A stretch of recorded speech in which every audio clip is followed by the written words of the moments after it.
چنانچہ اب ذرا چشم تصور سے دیکھیے، ابو جہل اس نے جو بدترین روش اختیار کی، وہ ایک خاندان تھا حضرت یاسر، ان کی اہلیہ حضرت سمیہ، اور ان کے فرزند حضرت عمار رضی اللہ تعالی عنہم۔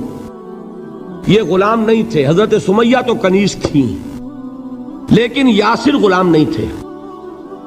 ان کی کہانی یہ ہے، واقعہ یہ ہے کہ یہ بہت نیک آدمی تھے یاسر، یمن کے باشندے۔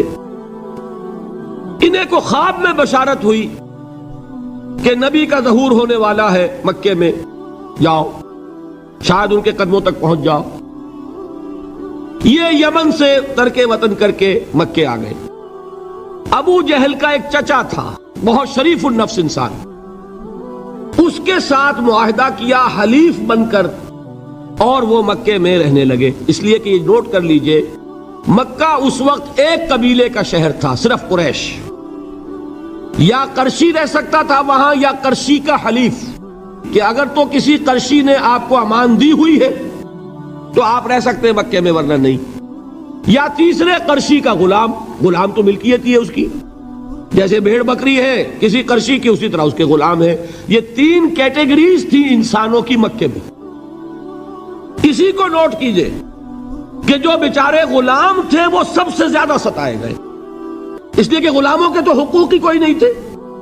بلال غلام تھے، ابو فقی غلام تھے، زنیرہ ایک کنیز تھی، ان کو جو ماریں پڑی ہیں اس کا آپ کو معلوم ہے۔ حضرت بلال کے ساتھ جو کچھ امیہ ابن خلف نے کیا، کہ جس طریقے سے کہ حیوانوں کی لاشیں جو ہے کھینچ کر گھسیٹ کر لے جائی جاتی ہیں، ان کی گردن میں رسی ڈال کر گھسیٹتے، اسی طریقے سے حضرت بلال کے گردن میں رسی ڈال کر ٹھیک دوپہر کے وقت مکے کی سنگلاخ گلیوں کے اندر گھسیٹا جاتا تھا۔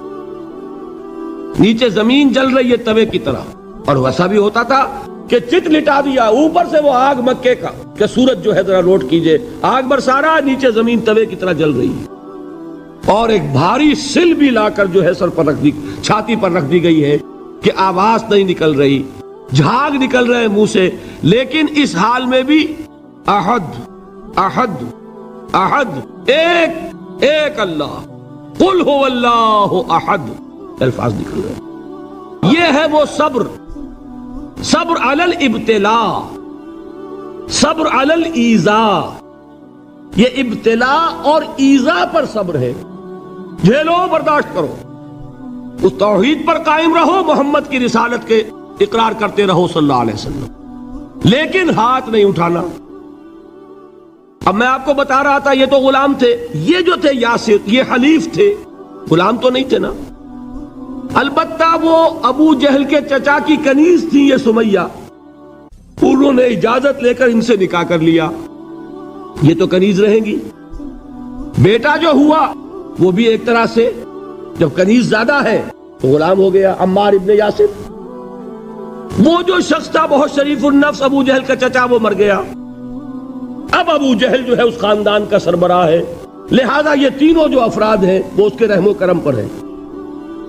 یاسر کو بھی پروٹیکشن اگر ہے تو ابو جہل کی ہے، ابو جہل جو چاہے کرے، اور سمیہ تو کنیز ہے ہی، اس کا تو کوئی حق ہے ہی نہیں، جو چاہے کرے، اور عمار ان دونوں کا بیٹا ہے، لہذا بدترین معاملہ کیا ابو جہل نے ان تین افراد کے ساتھ۔ حضرت سمیہ کے ساتھ جو کچھ کیا گیا ہے آپ اس کا تصور نہیں کر سکتے۔ بالآخر جو شہید کیا ہے حضرت سمیہ کو، ایذائیں دے دے کے، سسکا سسکا کے، ان کے جسم کے نازک حصوں کو جلا کے، داغ دے کر، کہتا کیا تھا، ایک دفعہ کہہ دو کہ میرا جو یہ بت ہے یہ بھی الہ ہے، مان لو میں چھوڑ دوں گا۔ تنگ آ گیا، کسی طریقے سے ایک دفعہ کہہ دو پھر میں چھوڑ دوں گا۔ لیکن یہ میاں بیوی حضرت یاسر اور حضرت سمیہ رضی اللہ تعالی عنہما، یہ ہے ثبات، یہ ہے صبر، یہ ہے استقلال، ایک مرتبہ بھی کہنے کے لیے تیار نہیں ہوئے، جو چاہو کر لو، اب ہم تو اس سے پیچھے نہیں ہٹیں گے۔ تنگ آ کر اس نے حضرت سمیہ کی تو شرمگاہ میں برچھا مارا اور شہید کیا۔ حضرت یاسر کے بارے میں ایک روایت یہ ہے، ستا ستا کے تنگ کر کر کے آخر کار جو ختم کیا انہیں شہید کیا کس طرح؟ 4 سانڈ اونٹ جوان، ان سے رسے باندھے، ایک رسے سے ایک بازو باندھا، دوسرے سے دوسرا بازو باندھا، تیسرے سے ایک ٹانگ باندھی، چوتھے سے دوسری ٹانگ باندھی، اور چاروں کو دوڑایا ہے کہ جسم کے پرخچے ہوں گے۔ اس وقت سامنے سے حضور گزرتے تھے جبکہ آل یاسر کے ساتھ یہ معاملہ ہو رہا ہے، کیا فرماتے تھے؟ اسبروا یا آل یاسر فإن موعدکم الجنہ، اے یاسر کے گھر والوں صبر کرو، جھیلو، اس لیے کہ تمہارے وعدے کی جگہ جنت ہے۔ اللہ تعالیٰ ادھر آنکھ بند ہوگی ادھر جنت میں تمہارا داخلہ ہو جائے گا۔